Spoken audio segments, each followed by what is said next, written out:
Hi guys, my name is Oluwale Godwin and welcome to MOG Economics. Today we shall be talking about budget lines. Okay, so what is a budget line? A budget line shows the different combinations of two goods that a consumer can afford at the prices of the two goods and his real income. Okay, so that's it. Now we have on this graph, we have a budget line. So a budget line is downward sloping. Okay, now we have this intercept. This intercept represents the amount of good X2 that a consumer is going to buy if he decides to spend all of his income on X2. And this horizontal intercept, which is 3, represents the amount, okay, of good X1 that a consumer is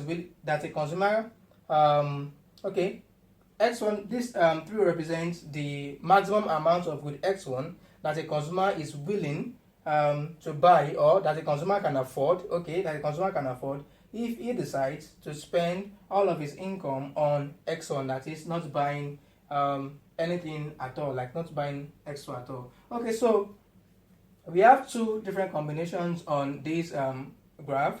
Okay, we may as well have several other combinations, infinite combinations. Okay, so here we have those two. So at this point, we have this coordinate x1 is 1, then x2 is 5. Okay, so our consumer can afford 1 of good x1 here, you can see it's 1, then 5 of good x2.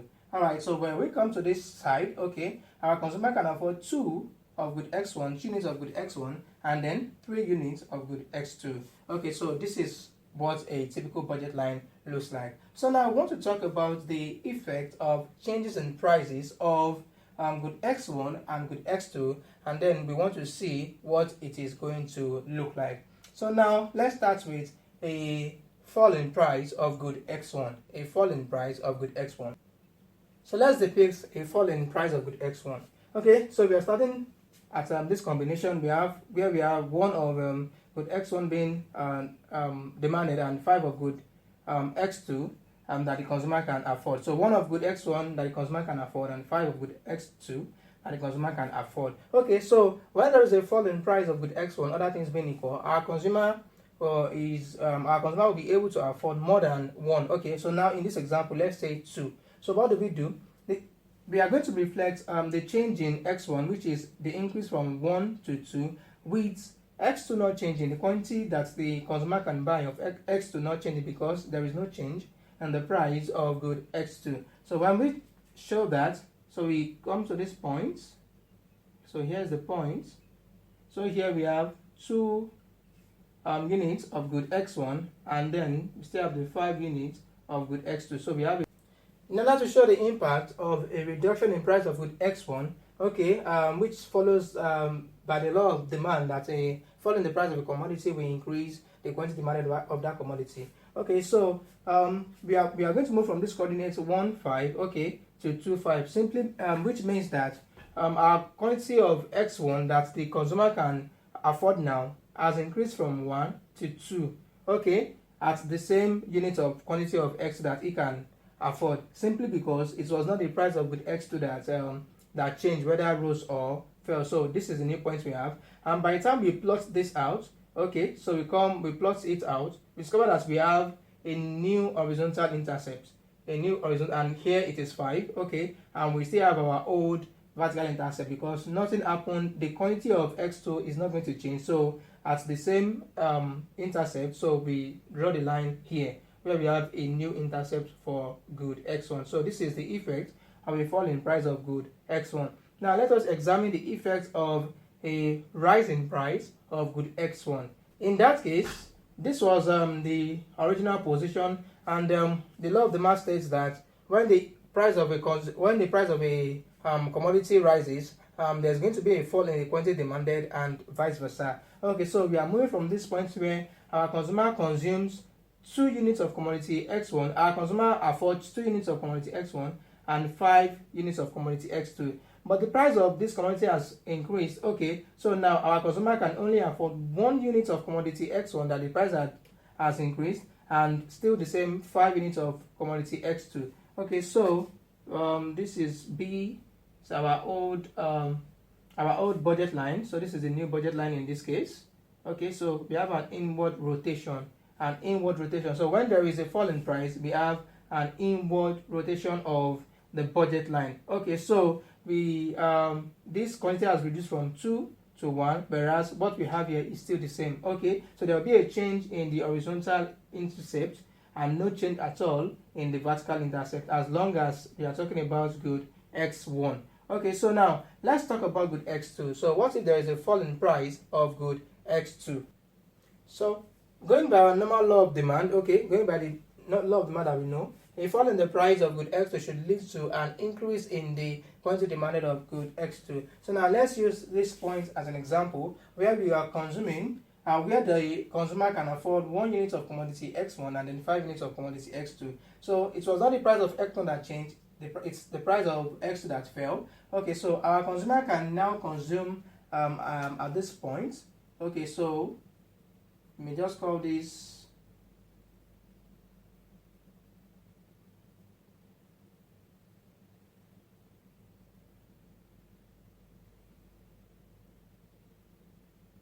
okay, so we have 1,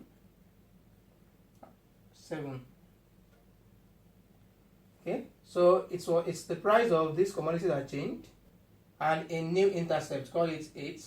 Okay, so what do we have? We then have an outward rotation. So this is B1, this is B, and this is B. Okay, so when the price of commodity X2 falls, we have an increase in the quantity that our consumer can afford. Okay, so which is 7, whereas that of X1 is not going to change because the price of X1 did not change. So our consumer still consumes, our consumer can still afford 1 of commodity X1 and now 7 units of commodity X2. Okay, so what happens if there is a fall in price? If there is a fall in price, what happens if there is an increase in price of commodity X2? Okay, it's just the same thing.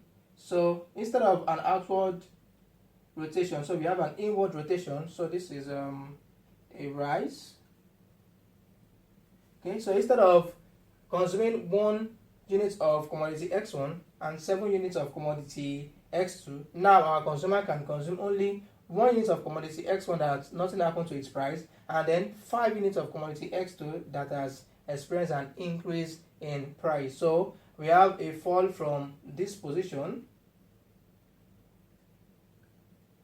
okay, from this position to this position, which means we'll be having an inward rotation or a leftward rotate, because it's our right hand side, so we are moving inside. Okay, a leftward rotation of the budget line. So that is the summary. Then it remains one thing. So we want to talk about what happens when there is a change in income of the consumer. When there is a change in income of the consumer. So depict what happens when there is a change in income. In this case, we are going to be having a rise in income. Okay. But then I want us to all realize that when we're talking about a rise in income, we're talking about a rise in real income. That is, income is rising, but then the prices of the commodities are not changing. They remain the same, okay, in such a way that the purchasing power of the consumer now has increased. Okay, so what we are talking about here is when there is an increase in the purchasing power of the consumer. All right, because there are times when income may double, okay, and then the price of the commodities double too as well. And if that happens, we won't have any change on our we won't have any change of our budget line at all, because income has doubled and the prices have doubled as well. So it's just as they cancel out the effects of income and the effect of price cancel out each other, and our consumer remains on the same budget line. But here we are talking about a rise in purchasing power, which is a rise in income and the same price of the two commodities, or a rise in income and a fall in price of the commodities happening in such a way that there is an increase in the purchasing power of the consumer. So we talked about the points here being the amount of good X2 that the consumer can afford if he or she buys only X2 and doesn't buy X1 at all, because this point simply means we have 0 of X1 and 10 of X2. Okay, and this point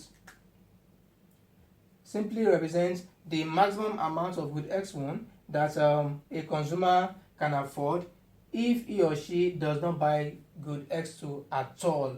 Okay, so when there is an increment in purchasing power now, okay, a rise in real income, so what then do we observe?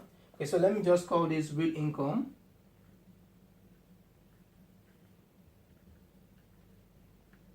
We discover that our consumer would be able to buy more of both goods, So that simply means that if our consumer now decides to spend all of his income on good X2, he's going to be able to buy more of good X2. So let's call that 12. Okay, and if our consumer is as well willing to spend all of his income on good X1, he or she would be able to buy more of good X1 than at this point. So let's call that 5. Okay, so we bring the 2 points. There's a parallel shift of the budget line. So we have B1, B1. Alright, so an increase in real income is going to lead to a shift, an outward shift of the budget line. It's not a rotation this time around, it's an outward shift. Okay, so what happens when there is a fall in real income? When there's a fall in real income,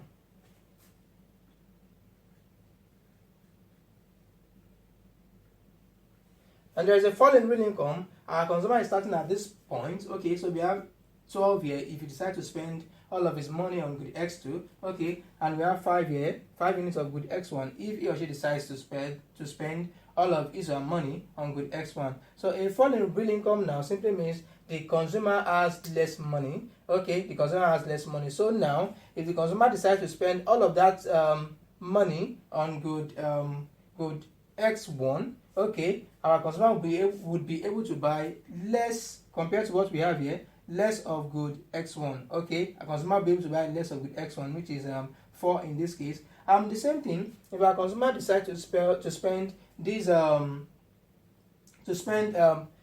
totality of the reduced real income now on good X2, okay, our consumer would only be able to buy 10 units of commodity X2. So it's not going to be 12 again, it's going to be 10 now.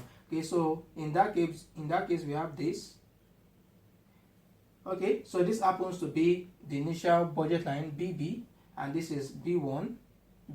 So when there is a fall in real income, there's going to be an inward shift of the budget lines. Okay, so in summary, when there is a change in prices of the commodities, there's going to be a rotation of the budget line. So we are saying this is when the price of a commodity rises or falls and the price of the other commodity does not change. Okay, so there's going to be a rotation inward or outward as the case may be. Okay, and when there is a change in real income, we are going to be having a shift of the budget line, whether outwards or inward as the case may be. Okay, so we've come to the end of this class. Thank you very much for watching. Please leave every of your question in the comment box. Remember to subscribe to this channel for more updates and like this video as well. See you next time.